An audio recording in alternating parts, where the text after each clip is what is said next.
gosh, I started in like college radio. I started in Houston, in the Houston area, and I was in college radio, and then I worked my way to KILE Galveston in afternoons. I was horrible, didn't know what I was doing. It was like nobody would call up. I had to get the secretary to halfway call up sometimes to fake winning prizes just because nobody would call up when I was giving stuff away. It was awful.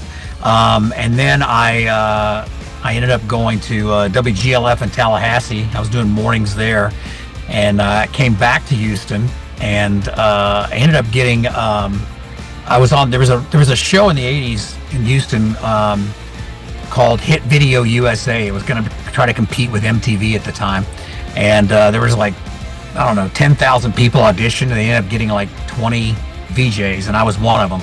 So I had a show every day. It was nationwide, and from noon to like 1 o'clock every day that I was on then television, like a VJ in the 80s about that. And I kind of bounced around. I was acting. I did stand-up comedy for a couple years, toured around doing that, and I was doing a bunch of different stuff like that, mostly acting and things. And Bill Richards was one of my old mentors and program director. He hired me at KKBQ in Houston to go to be the voice creative director for KKB, the biggest top 40 in Houston at the time, which was KKBQ. And so I went to work there. I was there for almost 5 years in Houston at KKBQ. Ended up being not just the voice guy, but kept doing that, but also ended up being on the Q Zoo with John Lander as my mentor. I was his producer on that show, and he taught me so much of that. And at that time, my voice was also on 40 other stations around the country, and life was good. And I was a voice of Astro World at the time in Houston and the NBC affiliate there, and a ton of quality work so I could voice Kiss FM LA.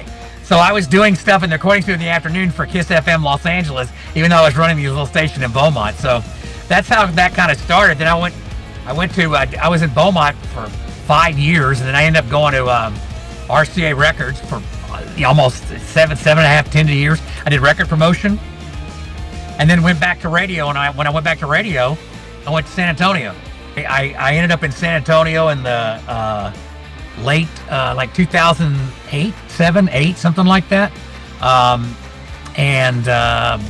Yeah, I ended up there for CBS when they turned on K-Rock, and I was programming that station and doing afternoons on their K-Rock, which morphed into Jack FM, and I stayed on to program Jack, and it became like one of the best Jack FMs in the country. It was just booming. When they switched the metrics in San Antonio to the monitoring systems, we went to number one, 25, 54 adults, number one just for months, just cleaning up. It was just doing really well for us. And so I got other offers to go other big cities, and my CEO, the new CEO, came in at the time and offered me a chance to be VP of programming over everything. He goes, "You want to go run big station in a big city, or do you want to be VP of programming over the whole building? And I'll give you a 3-year big money deal if you'll stay here in San Antonio." And I signed the deal and ended up renewing that deal, and went through 4 ownership changes in San Antonio. I made it through 12 years, 4 ownership changes, and the last one in 2014, the last company that bought that group of radio stations looked at my salary and like, this guy's making way too much money. So they like, they got rid of me. It was like, let me go. But they were, my contract was up. They were kind enough to give me a 3-month severance deal. And so I left there in November of 2014. Yeah, and what is funny though is my voice is still in the radio market in Houston and in San Antonio, because I've been, for 12 years, I've been the voice of KSAT television. So that's me doing, tonight on KSAT 12.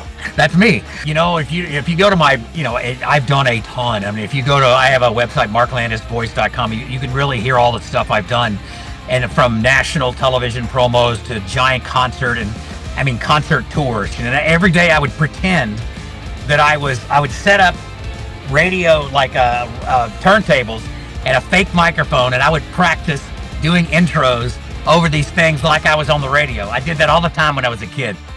And my aha moment, I was pulling out of KKBQ in Houston. I was 25 years old. I was in my Maserati convertible, pulling out of the parking garage. I hear the Eagles song come on that I used to practice as a little kid all the time. And I'm thinking, this is the song I pretended that one day I would do this for a living.